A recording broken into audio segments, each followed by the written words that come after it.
Intro.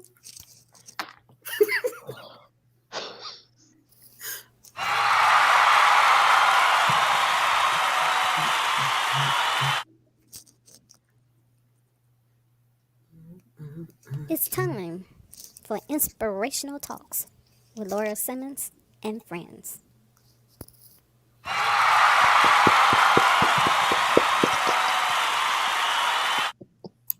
All right, y'all. Welcome. Good evening, everyone. Welcome to Inspirational Talks with Laura Simmons and friends.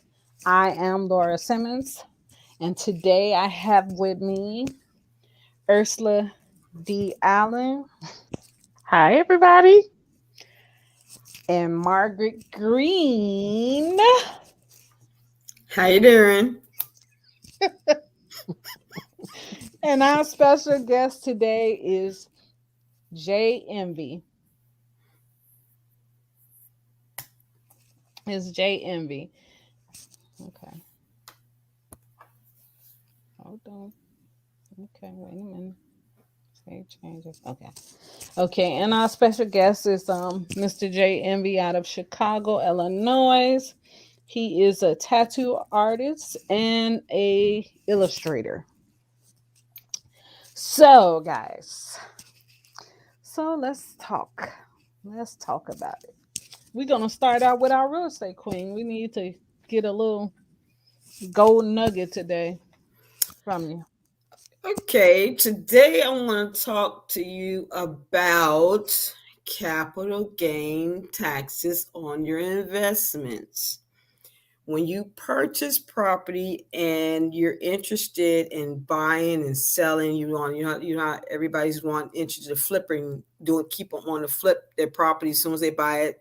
Well, you can do that, but you got to keep in mind, unless you use every bit of the proceeds from the property that you purchased and you fixed up and you flipped it, you would be subject to 20% capital gains tax on that return.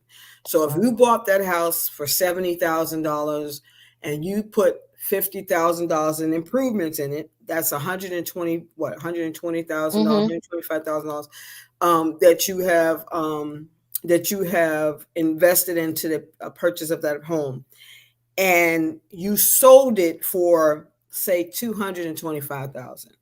They're going to tax you on the increase of whatever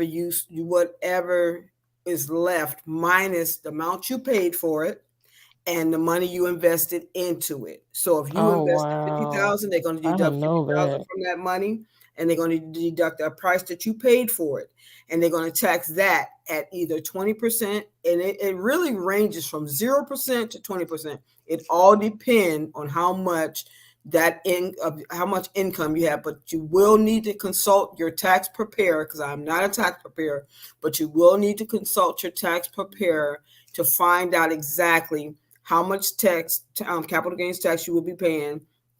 I think a good rule of thumb to try to minimize the tax penalty you would have is to hold on to it for at least 2 years or more. That helps ease the brunt of that tax that comes on that property.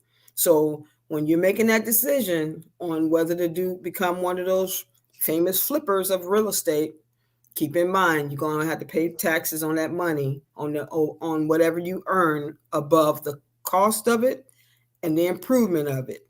And then and that's my gold nugget for today. Can we talk about that again on Tuesday a little bit more? Sure. Okay. Sure can. Yeah, that's good information. Yeah. So Miss Ursula, what you got in your I just want to ask everybody: did y'all watch? Did y'all get to watch Janet Jackson movie or Oh documentary? yeah, I I did. saw I got part of it. I didn't see all of it. I heard what she said about Alicia Keys. Oh yeah. Now, that's crazy because I did not see that part, but I did see the whole. I did see her whole show. I don't know. I was wondering, was that something she said after the show? Or was right. That's what I was wondering because I don't remember that, but I just thought maybe I missed it. You know, I didn't hear. I saw it on the internet, and because everybody been talking about it on the internet, even everybody. And because as she said that she's just been she was always in awe, attracted or whatever to Alicia Keys, and I was like, wow. I said that's kind of crazy. Yeah, that she would say something like that. Yeah, like I said, well, you know, I think sometimes when the older we get, the more it's free. Yeah, it's like you can care less. They can care less about what somebody think then. But it's the thing about it is it making everybody start to wonder, well, what's going on? Look, exactly. Is that why you can't stay married? Exactly. Yeah, but you know that's what they were saying for years ago. They were saying that she went both ways though. So, really? Yeah. I never heard that. Yeah, they were saying she was kind of wild. That she was like a little wild out there, but you know that's hearsay. You know, hearsay. You're right. What's his name? I had heard that one of the reasons why her and Jermaine Dupri broke up because he had cheated on her. Yeah, that's what she said in the movie too. She said that really? he cheated on her, and that wasn't something that she was expecting because you know he admitted to it. He admitted that he cheated on her. He was saying that he cheated on her. He said all these lovely women around him at all times. He said it made him more attractive that he was dating Janet Jackson. Of course, that always happened. Yeah, so that's with male and female though. Lord, keep my calm. That's with men and women because you notice a ugly guy or ugly girl all of a sudden become attractive. I'm not saying she's ugly or anything, but that's what happens. That happens in any relationship, whether they good looking or not. You become extremely attractive. Right. Now, if you ain't dating nobody, they consider you desperate, so they ain't considered. The moment you start dating somebody, all of a sudden, it's like, oh, hey, you become extremely attractive. I don't know what it is, but I guess they say if they want you, then I wonder what's to you, so I might want to do. I don't get it, but that's what it usually happens. Yeah, I think that's what happened with me when I used to when I was dating one of the celebrities back in the day. Oh Lord. Oh Lord. Ain't nothing in my tea, y'all. She was dating Flavor Flav. Flavor Flav. You're about to make me choke. Oh my God. You had the pink flavor voice. Of all of the celebrities. All of the celebrities you could have picked. You decided to pick Flavor. You almost spit out that thing. Hey, Laura. Hey. Yeah, boy. Flavor Flav. So now, oh, that was a low blow. Flavor Flav. I said you left the door open. You left the door open. You left the door open. Flavor Flav. I said a celebrity. Somebody. You left the door open. Yeah, I did. And she walked right on in with Flav. Yeah. But anywho, I digress. But anyway, did you guys hear about that pastor? I can't think of his name. I don't want to say much about him, huh? Bishop Noel Jones. Yeah. Did you hear about that? Yeah. I actually watched it on YouTube. Oh, the proposal? It was not a good one. It actually reminded me of Martin and Gina when Martin proposed to her. Yes, I will marry you. Okay, Gina.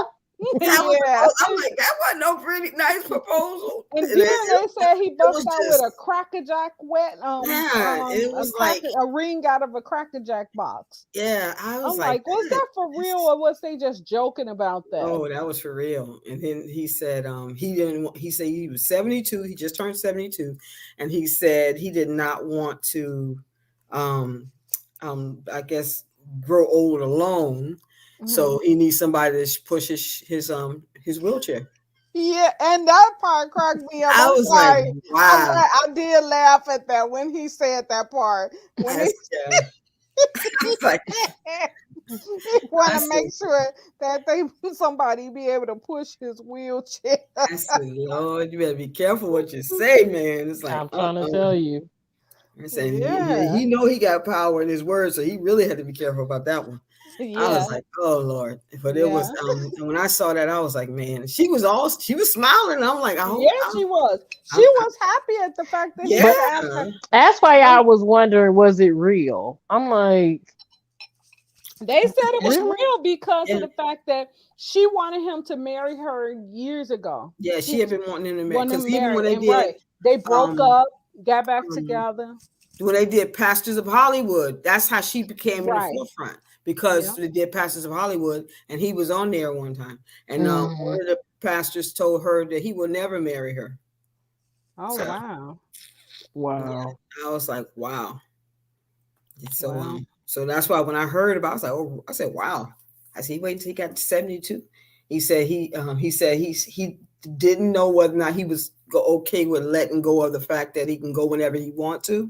If he want to go if he want to leave the country, he can go. He don't have to answer to nobody. But I was like, yeah, that's why some people do that. They don't get married because they don't want to have to answer to anybody. You know. So especially and so I was surprised because men and women, when they get a certain age, they get set in their ways, and it's not that easy to get along when you get set in your ways. Right. Especially when you get up in age. Yeah. It's like a chore, so more power to him. Godspeed. I hope everything work out for him. I think they've been together 28 years. Yeah, she stuck with him that long, and they said that, and then to have him propose to her with a Cracker Jack ring, I don't, that's not cool. That wasn't cool, y'all. I'm sorry. They said it was a diamond, but they said it was in a Cracker Jack box. Yeah, okay, it was a diamond. Yeah, I mean, well, yeah, that's true. Yeah, that's true. But anyways, anywho, you want to talk a little bit about Black history? Sure. For our Black History moment, we are featuring Miss Michelle Obama. Yay, there she is. Yay! She represents the sisters well. I have yes, ma'am. She does. So Michelle Obama was born on January the 17th, 1964, to my forever president, Barack Obama. Yes. During their tenure as POTUS and LOTUS, not only did she give up her career as an attorney, but she was also a very active part of President Obama's campaign. Okay. She was she launched a program called Let's Move that promoted physical activity and healthier eating. In 2009, she worked with a local elementary school to they planted a huge garden on 1,100 acres of the White House, which was big, Right. But Trump pulled it up. Okay, first thing you did, get that garden out of here. Yeah, you know he did. Yes. I want burgers. Right. Probably some poison vegetables. But no, in 2011, she formed an organization that helped to create more educational and employment opportunities for veterans called Joining Forces. This organization also helped to shed a light for us civilians on some of the challenges that veterans and people in the military had to deal with. These are just a few of the things that she initiated, as her tenure as first lady. But she continues to be an influential person, in our country, as far as she's still advocating for families, for children, for young girls. And Michelle Obama will always be my first lady. I know Yes, that's right. Yeah, that's she right. classy. And Her she's from and Chicago too. yeah, Hmm She I originally from remember South when Carolina though. I She grew remember up. when Really? Yeah, when she's he originally from South Carolina. yeah, Hmm. I remember when President Obama was in the seat, and my sister, my older sister, Lord, God rest her soul. I remember she used to always talk about the way he walked. She was like, Oh, "That is one yes. cool walking president." Him and And don't put Denzel them got the Yep, sunglasses they walk. got on. that walk. He Yes, put they do. them sunglasses on. He had every Mm-hmm. Woo, woman after him, boy. just Mm-hmm. fine. And Yeah. I talk. We discussed this last time. I do not like light skinned men, but he But you got got the my. exception to him. Oh yeah, definitely. And being that he used to live in Chicago, he ended up having that same kind of accent. Because when I think about it, he sounds just like my brother Richard, because with Oh that wow. sharp tone when he talk. And Oh, when I would listen to President Obama, I said, yeah, I said, who did he remind me of? And when I think about it, he remind me of my brother Richard. He all Mm, because he had wow. that let me tell sharp y'all something talk. so funny about President Obama. What? So when President Obama was running for Senate, I remember him in front of Walgreens on 55th and Lake Park. And I didn't know who he was. I remember him trying to give me some of his brochures and stuff. Mm-hmm. And guess what I did? I was like, What? sir, I don't want that. Ooh, shame on Yes. you. You I probably was wish you like, could go dumpster diving now. I said, sir, I don't want that. And then when he became president, and then his kids came into the store, I never forget it. That their nanny brought the kids into the store because they both were in Washington. The Michelle and Obama had went to Washington and stuff, and the kids were still here before they transferred them over to the schools and stuff out there and stuff. Mm-hmm. And they came into the store, and I remember I was like, so how does it feel to be the president of the United States daughters, just like that? And they was like smiling and stuff. They was young at the time, so yeah, they Mhm. were smiling and everything. Then Michelle came into the store one day. Michelle Obama came into the store, and she had all the security around her, boy. She a tall glass of Kool-Aid, boy. She's tall. I love her. Uh-huh. She's a sweetheart though. And she was, it was nice to see them. See Daniel some. Johnson said, I met President Obama at Walgreens. Yeah, he said that's his hometown. 55th Mhm. and Lake Park was where he used to always be. She said, yes, I met Michelle too. She's beautiful. Yeah, She yeah, is beautiful. yeah, she is. And she has such grace. She's just Yeah, like, Yeah, she walked. I love her. Yeah, yeah. yeah, that is so cool. But before we get going, let's get started on our next adventure here. We got a tattoo artist. He's an illustrator out of Chicago, y'all. He the hottest tattoo artist around in Chicago right now. He's the hottest illustrator that I know personally in Chicago. Okay. Guys,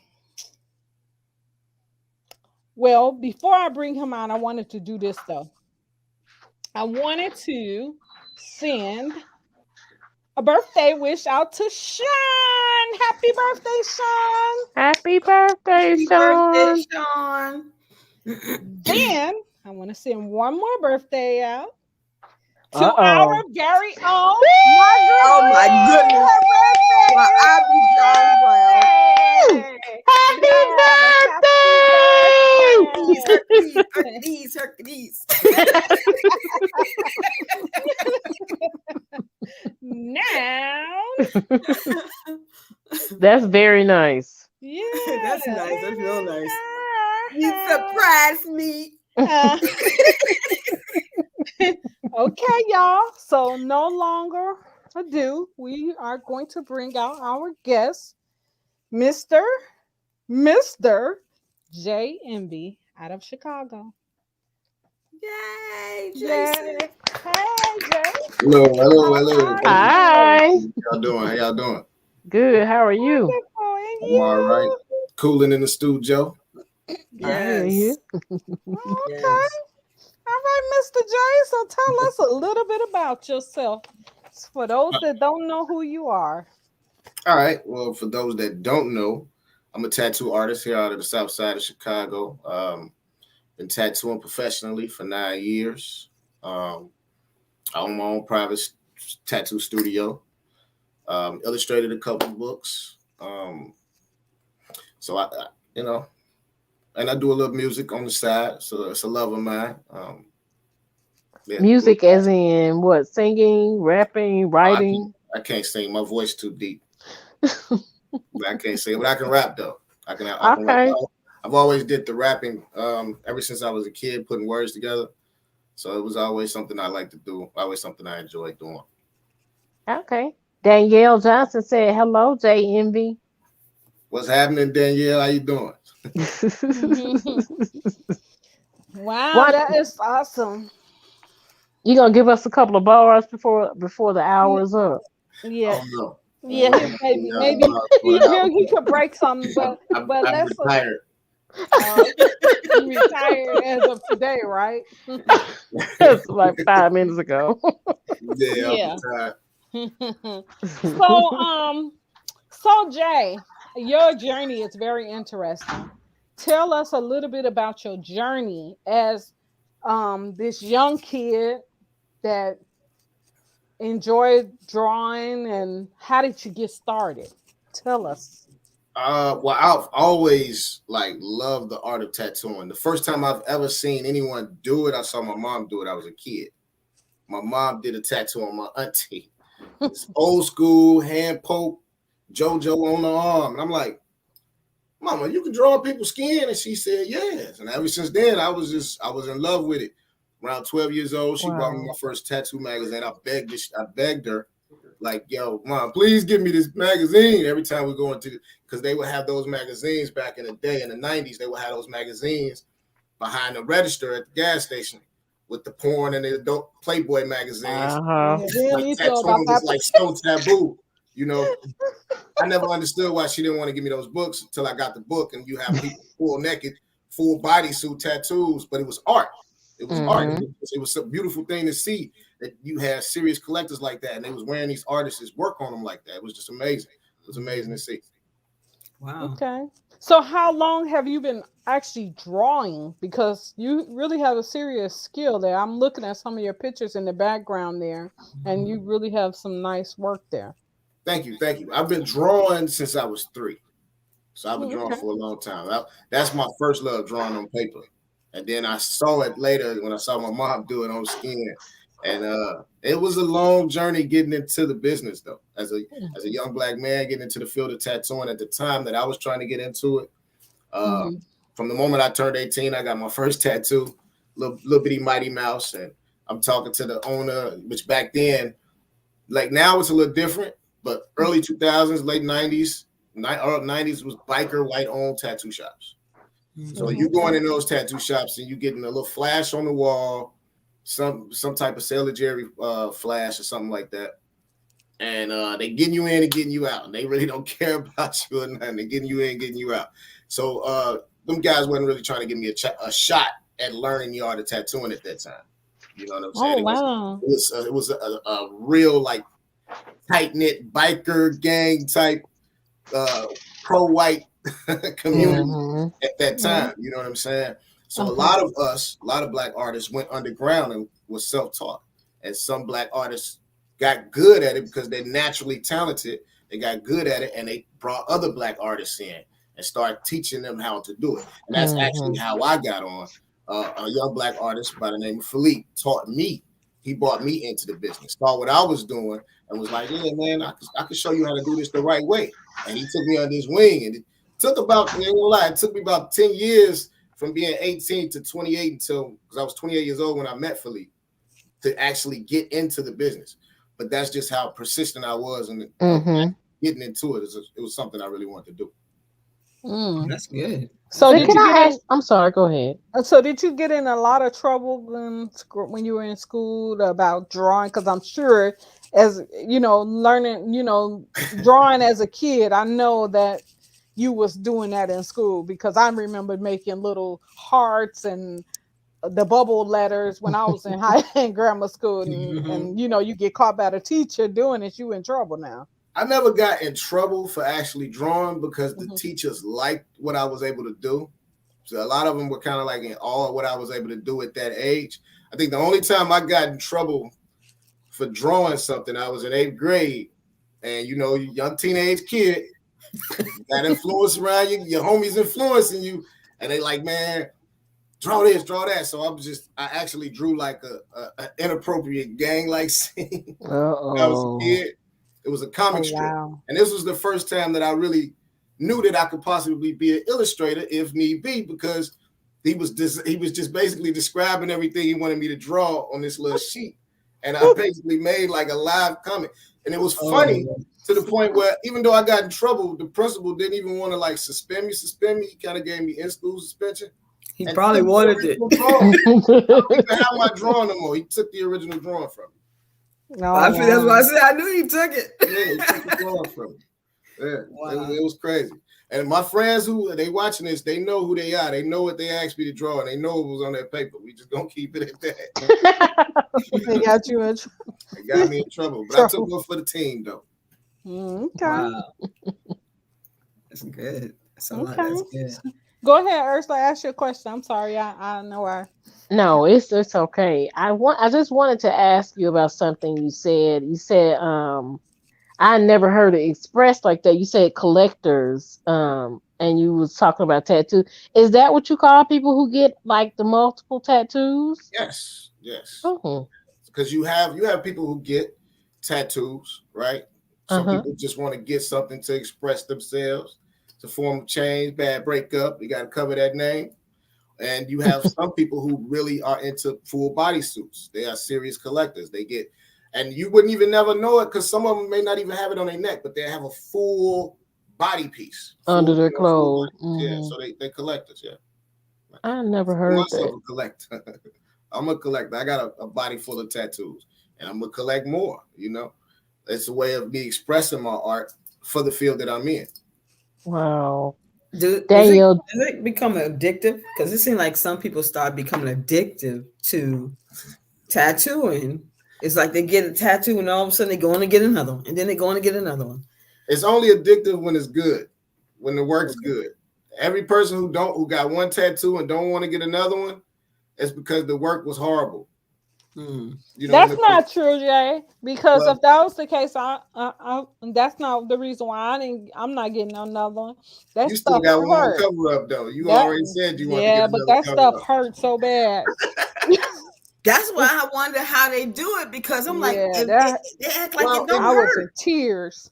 Well, in today's world though, there's so many things that they can use to help with the pain. Like there's so many brands of numbing cream. You don't have to because help with the pain. Let me show y'all my tattoo. And some people are just pain enthusiasts. Oh wow, that's mine, and that thing hurted so bad. Oh my goodness. You had a cover up though. Yeah, I had a cover up, but that had to get a cover up. So cover up hurt a little bit. Y'all see that? That's a big one too. So a cover up is when you put something over an existing tattoo. Yeah. Yeah. How do you do that? Because I'll be looking at some of the ones I've seen some of your work on Facebook of how the before and after, and I'm like, well, how did he do that without it showing the other tattoo that was there before? You can't even see. You don't even see any indication of what the other tattoo was when you see the finishing product. Honestly, I really don't even know. To be honest, it's just kind of comes to me. What I do is I look at the existing tattoo. I see how bad it is, how big it is. Certain tattoos are more difficult to cover than others because they could be roles in the skin a little bit. It could be the skin could have been previously overworked. You know what I'm saying? So I always try to find an image that's bigger and that has enough detail to draw your eye away from what I'm covering. So it's kind of like almost like tricking your mind. You're not going to get rid of that tattoo. It's there. What you're doing is just covering it up with something. So you basically, I'm basically just trying to fool you into thinking that it was never there in the first place. That this you is do a the good only job thing at that it. they had. I've seen quite a few of them, and I'm like, you can't even see where the other one was. Thank you. Appreciate it. I try. I do a lot of cover-ups. I've done so many of them that it kind of is almost second nature. You know, it's almost second nature. I kind of can look at a tattoo and know what will work to cover that old tattoo up. Do you have Danielle Johnson said, very inspiring. You didn't give up. You kept on till you were able to do your passion, JMV. Yeah. Thank you. Sorry, Margaret.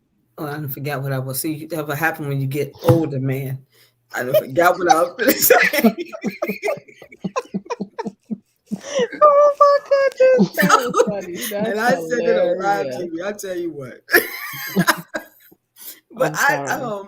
But I do have a question. Do you have any tattoos that you have done that was your own original that nobody else has it? It just came. It was a vision or a dream or something, and you just drew it out, and that person was like, "Well, I like that. I'm gonna put it." You put it on that person. Oh yeah. Because I have several pieces of art, as you can see in the studio. I have several pieces of art that just hanging around.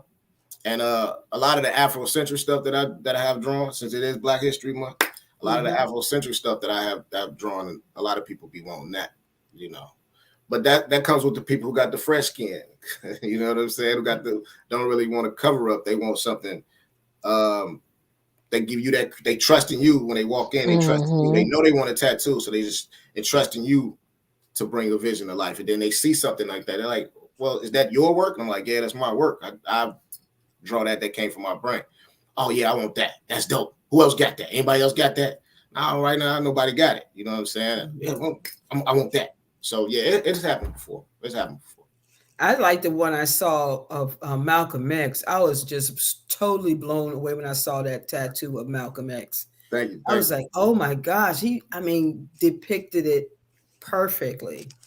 I was like, man, I said, how do you do that? Can get that? And then the ones I've seen with the people where you have somebody wanted to memorialize a person of that, either whether they was memorializing them or they just want to picture their kid or whatever on their body. I've seen some of those too, and I mean, just really good work. I'm not a tattoo person. I don't like tattoos. I don't want to put nothing on this body. I don't. So, but I do like to see when I've watched your work on Facebook, and it is phenomenal. I have to say it is. Thank you. That'd be that's what I love about it the most, though. The tattoos that have meaning. You know what I'm saying? Because those are the tattoos that that person really thought about that. You know, they really thought about. They really took time. They waited. They willing to pay the money for your time and your service, so you can. And then when you do it and you nail it, because every portrait is difficult. Every portrait is difficult because they know how these people look all the time. They've seen these people all the time. I can only go by the photo that's given to me. Right. So I'm staring at this photo for 15 minutes, coming up with a stencil, and then I'm tattooing it for 2.5, 3 hours, 4 hours. You know what I'm saying? Trying to make it look as closest to that person. And when they look down and they, man, that's him. I can't believe, oh my God.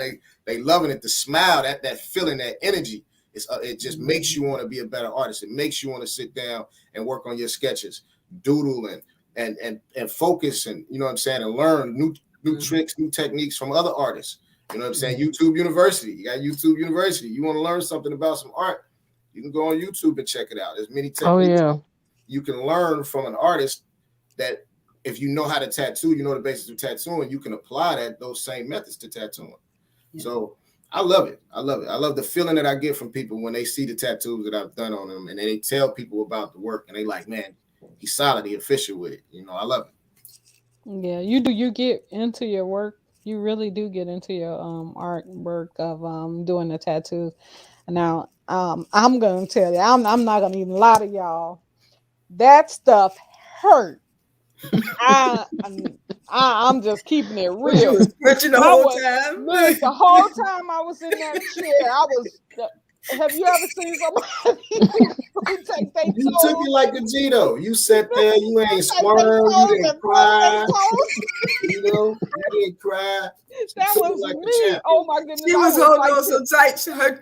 Her shoes probably had dents in them after she All right. That's number 2. You done got me again today, but it's on. You know it's on like popcorn.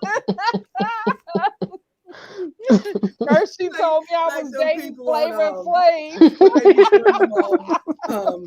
On them roller coasters. They be going. That's how I was. When he was, I said, "You almost finished?" She said, "No, we got a little more to go." I was like, "Oh my God!"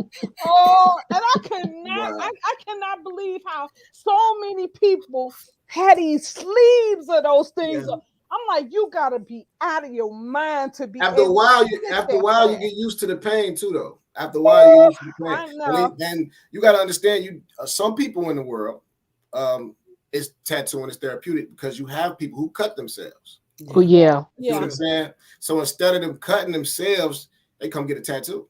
I've actually covered up scar markings for people who have cut themselves. Oh wow! And they say it's soothing, it's relaxing to them. You know what I'm saying? The whole tattoo process is relaxing to them. So in a way, I mean, it's not for everybody. It shouldn't be for everybody. If it was for everybody, then everybody would have a tattoo and it wouldn't be too taboo about it. You see what I'm saying? So that's the beautiful thing about what I do. You know what I mean? It's not for everybody. You know what I'm saying? And that's cool. You cool if you don't have a tattoo. You know what I'm saying? But you cool if you do. That's all. Yeah. I'm gonna tell you, I think I like the old-fashioned way the best because that little pen, sticking the little pen. What's the old-fashioned way? The peel and stick it on your arm. No. Well, the real old-fashioned way.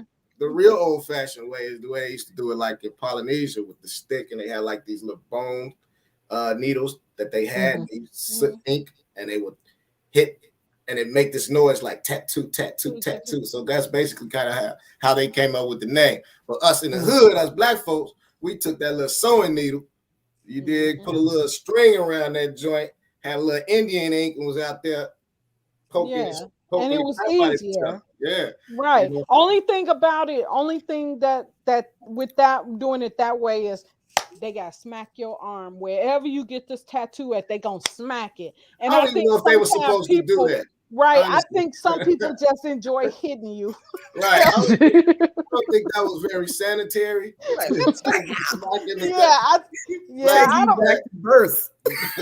Doing that to an open wound. You gotta smack it to put it in there. Like, I don't know. I think that might have not been a good decision, but that was the way they did it back then, from what I heard. I've never had to do a tattoo that way.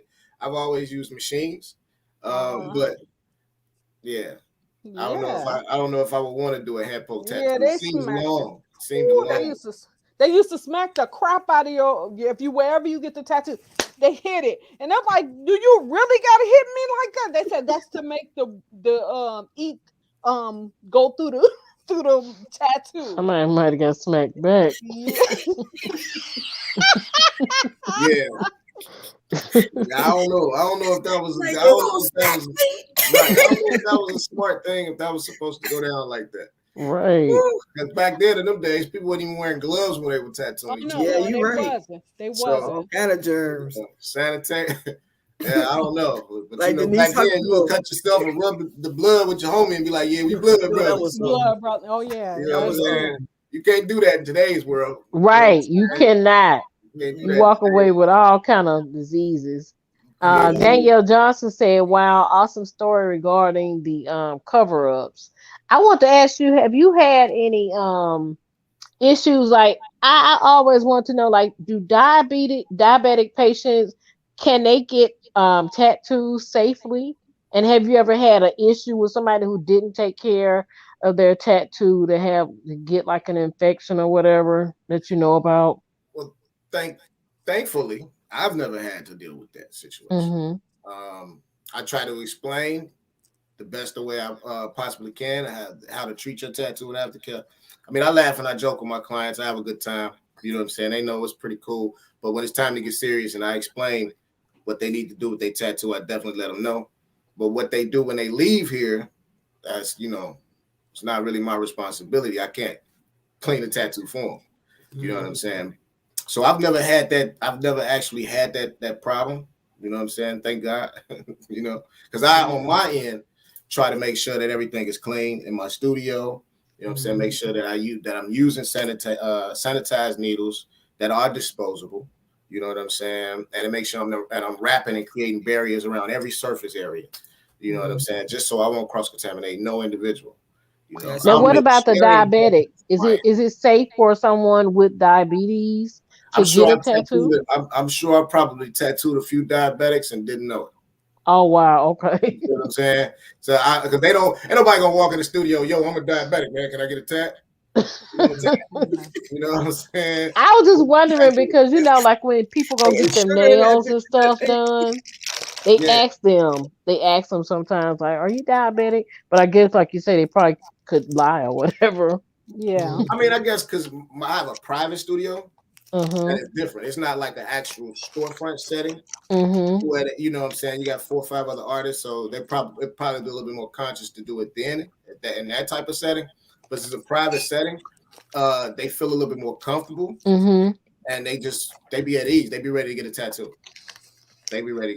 Now, I've had clients ask me about situations if there was some blood thinners or about their skin keloiding, certain situations like that, but never really a diabetic. A person never really just came up to me about that. So when they was keloiding, was it because of they was having this problem already, or is this something that they had after the reaction? tattoo? Yeah, there's so many factors. Could be many different factors. Some people's skin naturally keloids open when they get cut open. Some the previous tattoo artists who worked on their skin could have went a little too far into their skin. Ooh. Because we're technically only working off the tip of the needle. So they're not supposed to go too far into. No, it's a certain level. It's a certain level in the dermis that you're supposed to go into, and you can only really learn and get that feel as you tattoo, as you work, as you practice on practice skin. You practice on fruit. You know what I mean? You practice on pig skin. Then you learn, okay, this is how far I need to get in, and you practice on yourself. You know what I mean? You practice on yourself. Every good tattoo artist pretty much then scarred their own self up because you don't want to tear nobody else's skin up. You want to at least know what you're doing. So yeah, but there are times where an artist who may not be as experienced, because some artists don't get an opportunity like I've gotten an opportunity. Some you know what I'm saying, people of color just don't get those apprenticeships. You know, I mean, it is what it is. It's the truth. It's very hard for a lot of us to get them. And so a lot of us take the fact that we know how to draw and we want to do tattoos. We in a situation where you want to make some money. You want to be able to provide for your family. You know what I'm saying? So they get out here and they hustling and they doing it and they scarring some people up. Every artist has a bump in the road in their career where the work wasn't good. You have to start from somewhere. But it's like, do you want to stay a caterpillar or do you want to be a butterfly? Right. You know what I'm saying? And a lot of artists don't get that opportunity to fully be a butterfly, fully, you know what I'm saying, see the full extent of their potential because they never had nobody to kind of bring it out of them. So, and in that case, you have a lot of our people walking around here with really bad tattoos. Yeah. You have people in the white community and those in the Mexican community that see those tattoos like, yeah, I don't know if I want to trust these people. You know what I'm saying? I can't get no good photo off their work anyway. You know what I mean? So it makes it real hard. So it's a learning curve. It's a learning curve. But the more times brothers like myself get into the field and they learn about tattooing and they learn how to do it the right way, you're gonna start seeing more cold artists out there. It's a lot of cold black tattoo artists out there. I mean, in the city of Chicago alone, it's to me, I feel like it's a privilege when a client come to me, and I'm like, man, I'm it's a privilege for me to be working on your skin. Like, you know what I'm saying? Like, I can't believe that, you allow me to do this when there's so many other artists that's probably better than me. You know what I'm saying? So it humbles me a bit. It makes me want to give them my all. You know what I'm saying? Because it's a privilege for that to happen, because there's so many other people they can go to. And there's so many bad people they can go to too. So, you know what I'm saying? Yeah. It's like I said, it's a learning curve. I do have a question though. I seen some of your tattoos with Chucky and the mean clowns. I don't know how you can do them, man. Because I was like, oh no, I can't look at them. I mean, I said, how did you do that? Oh, aren't you scared they're gonna come off of the skin and get you? Oh, I love it. I love doing those type of tattoos. The characters, I love those. And the people that get them, I love their energy. They so fun. You know what I mean? They so fun and free about themselves. You know what I mean? You got to be fun and free about yourself to walk around here with a Chucky on your thigh. You know what I'm saying? You know, you a cold individual. That's the one you better watch out for too. Hey, got a Chucky on the thigh. Got a Chucky on the thigh. You know what I mean? That was a young lady too, so she really don't care. She ain't playing. You know what I'm saying? But I love it though. I love doing those type of tattoos. I think the more that I really I really enjoy doing flowers though. Oh, really? Ironically, yeah. I didn't like drawing when I was in school, but now as a tattoo artist, I really enjoy doing flowers, all types of flowers on people. Yeah. Fred Beatty. I'm sorry. Go ahead. Fred Beatty said, hello, good people. Hey, Fred. Hey, Fred. Hey, Fred. So do you, like, when you close your eyes at nighttime, do you actually see this tattooing?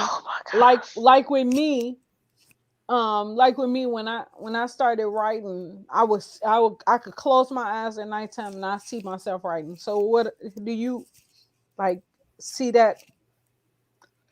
Nah.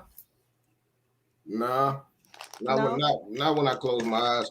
When I close my eyes at night, I really don't see nothing, but I just wake up in the next day. Yeah. So it was no training for you or nothing? No, what it is now, I have vision spurts. If that makes sense. Well, I could be sitting down and I look at something, or I get inspired by something, and I'll be like, you know what? I'm gonna try to draw this. Or I want to paint this. I think the last painting I did was a few months back. It was like a multicolored version of a female's body showing the curves. My dad actually got it. He got it from me, and he got it in his house now. So I don't have it here where I can show you guys the painting, but it was just something I was inspired to do, Wow. But now, because I have to tattoo so much, when I'm tattooing, I'm really just thinking about that, like Tattoo Flash. You know what I'm saying? The next tattoo design, yeah, because I draw so many of those that I really don't just have that much time to draw for myself, which is cool. You know what I mean? Which is cool. I don't want to just kind of be drawing for myself, and and I want to draw for other people. So, What's one of your inspirations?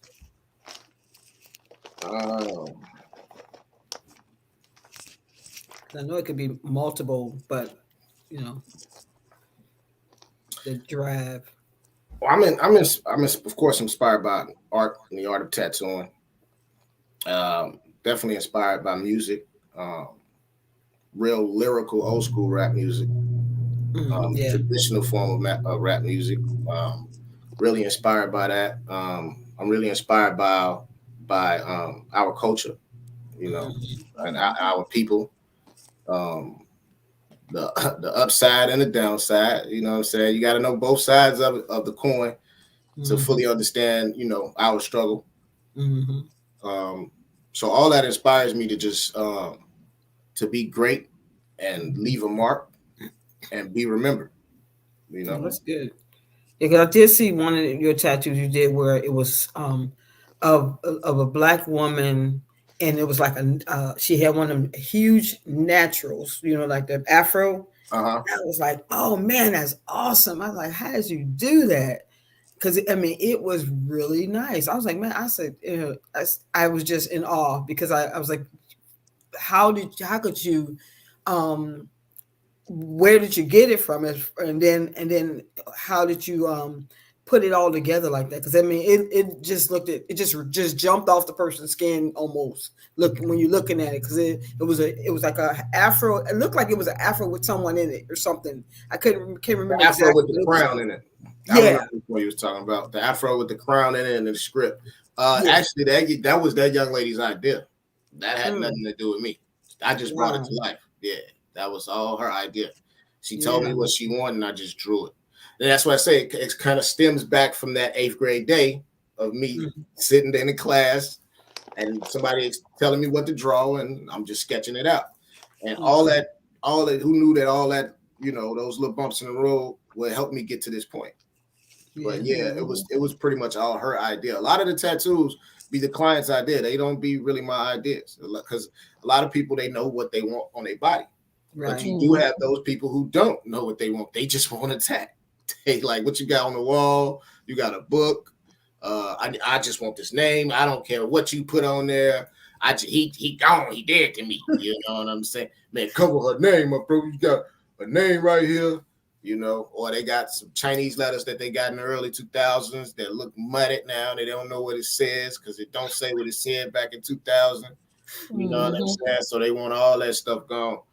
Yeah. So a lot of times they know what they want. I wanted to share with people your illustrations too. This is one of the books that you did. Oh yeah, that's dope. I like the new cover on there. I remember I have the old cover, the original cover. Yeah, this is the original. I have the original here. Chicken. Yeah, that was the original, and this is the new one he did. New cover, yeah. With the smoke fingers telling her to come on, get this chicken.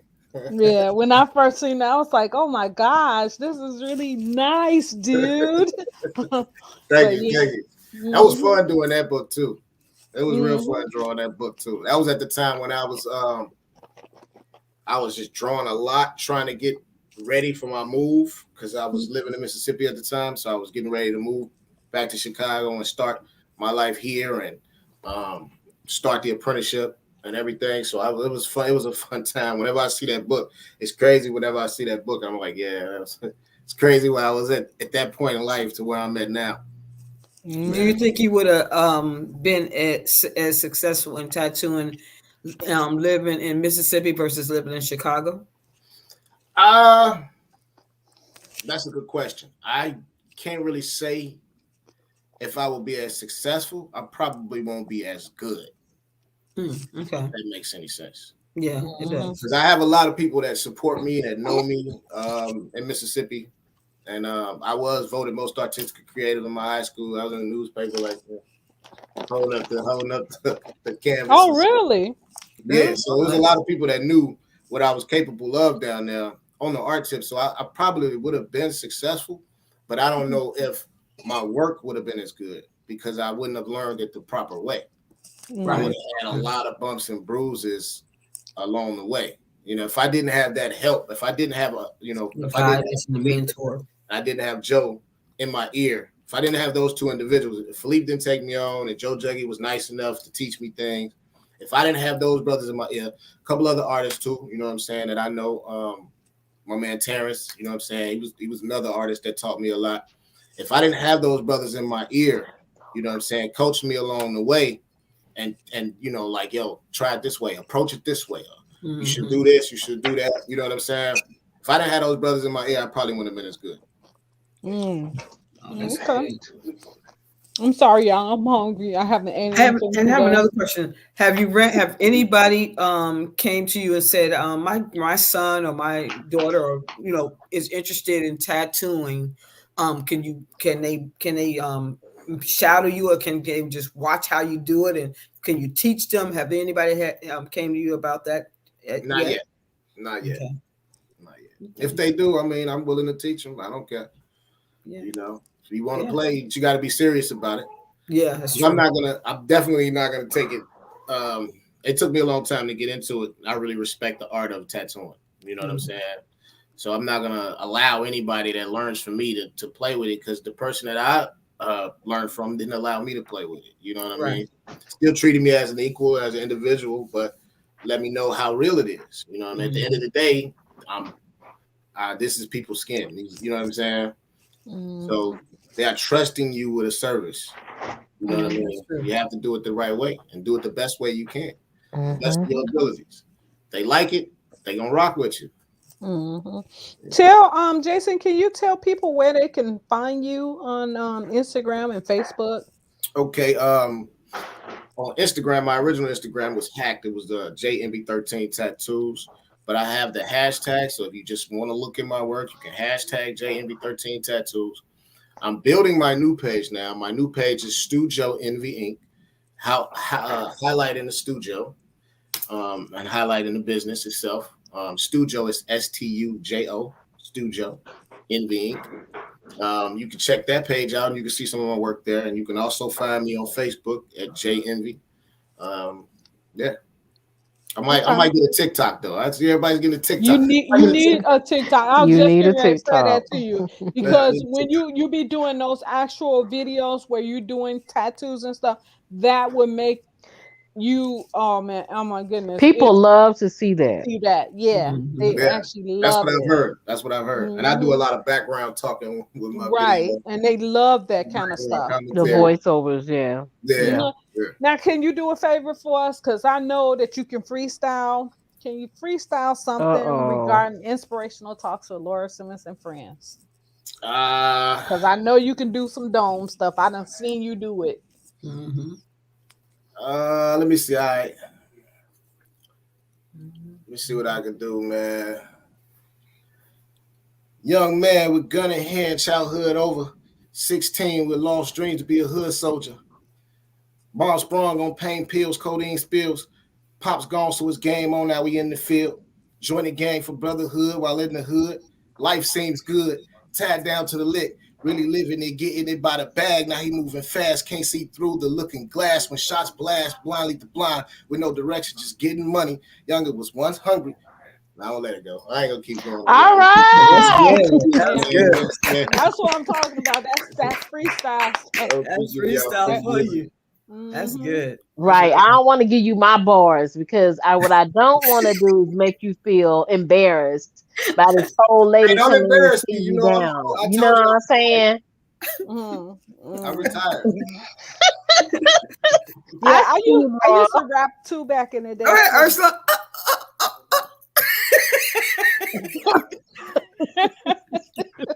Yeah, I used to rap back in the day too. I used to rap with Shantae, Roxanne, them and stuff back in the day.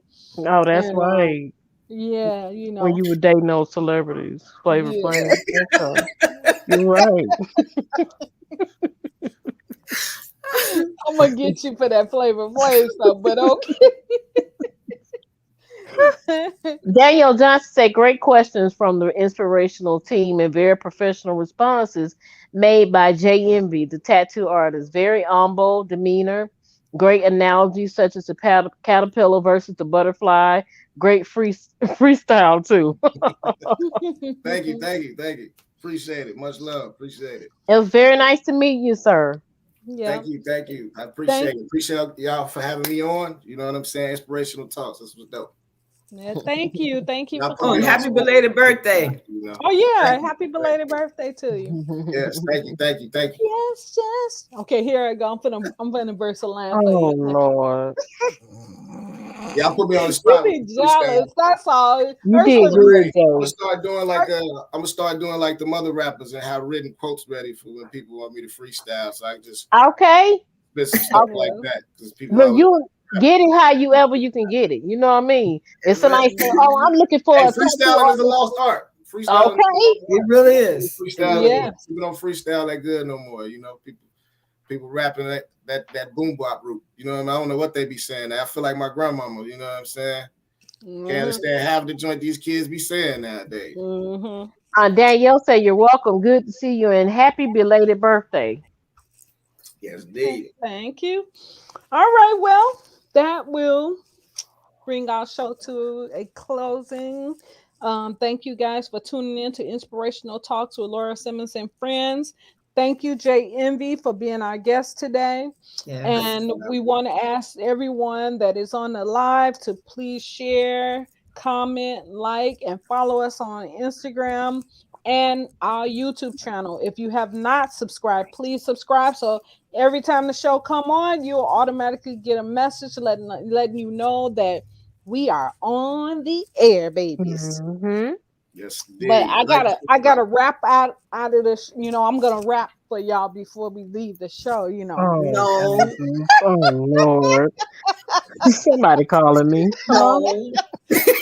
How hard is that? No. I guess time ran out. Oh my goodness. But we thank you. That's what happened when you date Flavor Flav.